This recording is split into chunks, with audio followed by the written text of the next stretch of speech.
Bonjour.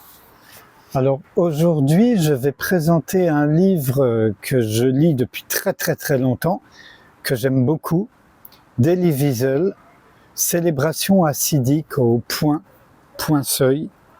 Donc Portraits et légendes, c'est ce livre-ci. Peut-être qu'il est épuisé depuis belle lurette. Il est de 72. Et Elie Wiesel était un magnifique conteur. Donc là, il visite les grandes figures du rassidisme. Donc juste un extrait de la 4e. Le rassidisme, ce mouvement qui est né au XVIIIe siècle dans le peuple juif dispersé aux confins de l'Europe centrale et orientale, n'a constitué ni une doctrine ni une idéologie. Il a été avant tout une façon d'être, de voir et de vivre. Au départ, un visionnaire solitaire, Israël Baal Shem Tov, le maître du bon nom. Voilà.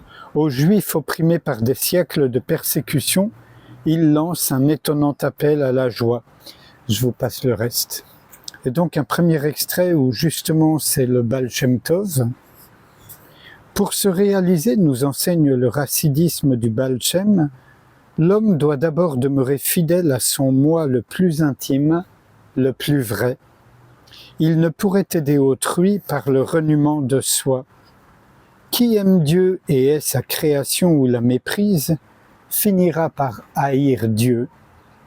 Un juif qui rejette ses origines, ses frères, pour contribuer prétendument au progrès du genre humain, finira par trahir aussi celui-ci. Cela vaut pour tout homme.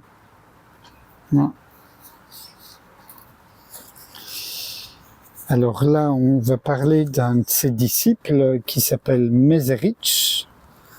Il avait un nom plus compliqué, le grand Maguide de Mézérich. Qu'avez-vous appris à Mézérich, demandait-on à Rabbi Aaron de Karlin. Rien du tout. Comment cela? Oui, disait-il, j'ai appris à Mézérich que je n'étais rien du tout. Et vous, interrogeait-on Rabbi Levi Itzhak de Berditchev, qu'avez-vous découvert à l'école du grand Maguide?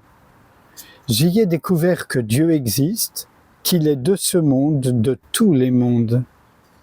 Mais Rabbi, c'est une vérité que tous les gens ici savent. Non, répondit l'illustre Rav de Berditchev, tous le disent. À Mézérich, ils le savent. Un troisième maître hassidique, Rabbi Shmelke de Nikolsburg, déposait à sa manière. Jadis, dans l'aveuglement de ma jeunesse, je mortifiais mon corps afin qu'il tolère mon âme.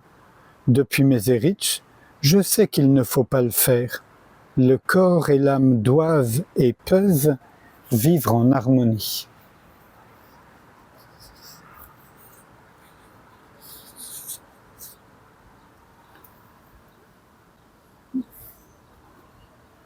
Alors, voici des paroles donc du Rabbi Levi Yitzhak et du Maguide. Craindre le châtiment n'est rien, disait-il. C'est le péché qu'il faut craindre. Comme tous les maîtres hassidiques, ils vivaient tout entiers dans l'attente de la venue du Messie. Le matin, il s'approchait de la fenêtre, regardait dehors et disait avec mélancolie « Il n'est pas encore là, puisque le monde n'a pas changé. » Et voici sa plus belle parole « L'homme est le langage de Dieu. » Voici comment il commenta l'échelle de Jacob, le Maguide. Présenté dans la Bible comme posé sur terre avec son sommet touchant le ciel. Que l'homme veille à se tenir debout, solidement ancré dans le sol, et alors sa tête atteindra le ciel. Si on m'offrait la possibilité de changer de place avec Abraham, je la refuserais, dit-il à un auditoire hassidique. C'est que Dieu a besoin de quelqu'un comme Abraham et non pas d'un imbécile comme moi. On le vit pleurer un jour. De deux choses l'une. Ou bien Dieu est le roi du monde et je ne fais pas assez pour le servir, ou bien il ne l'est pas et c'est de ma faute.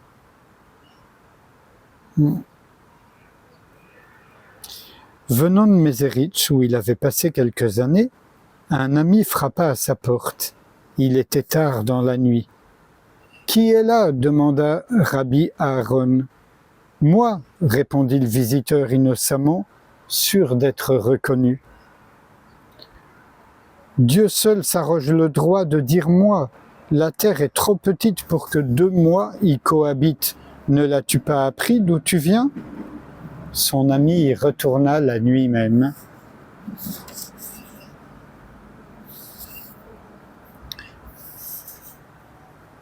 Alors, Rabbi Wolf de Sidomir disait « Je ne comprends pas les gens soi-disant éclairés qui exigent des réponses sans fin en matière de foi.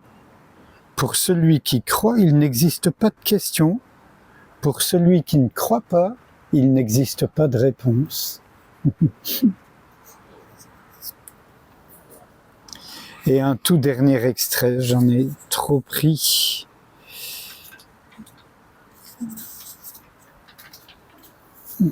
Pas celui-ci. Voilà.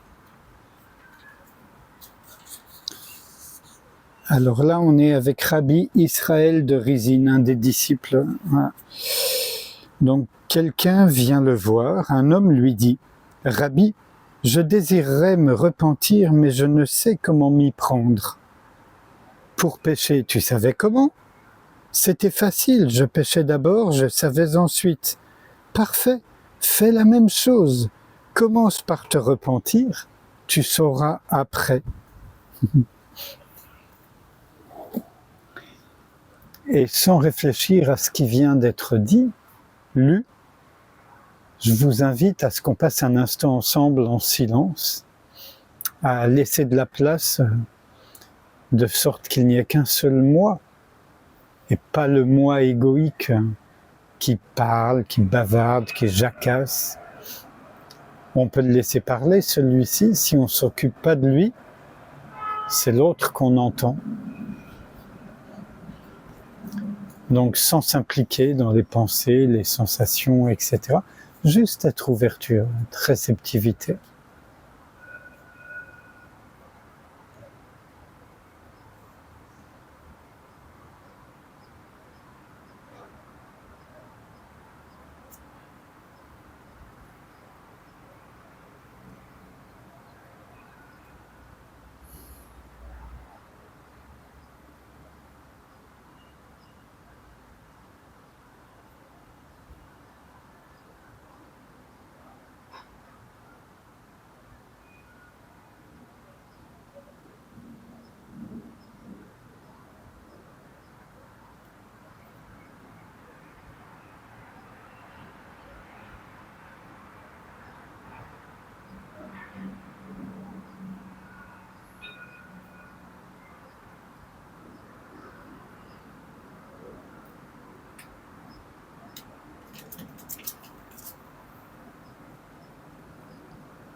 Je vous remercie. À bientôt.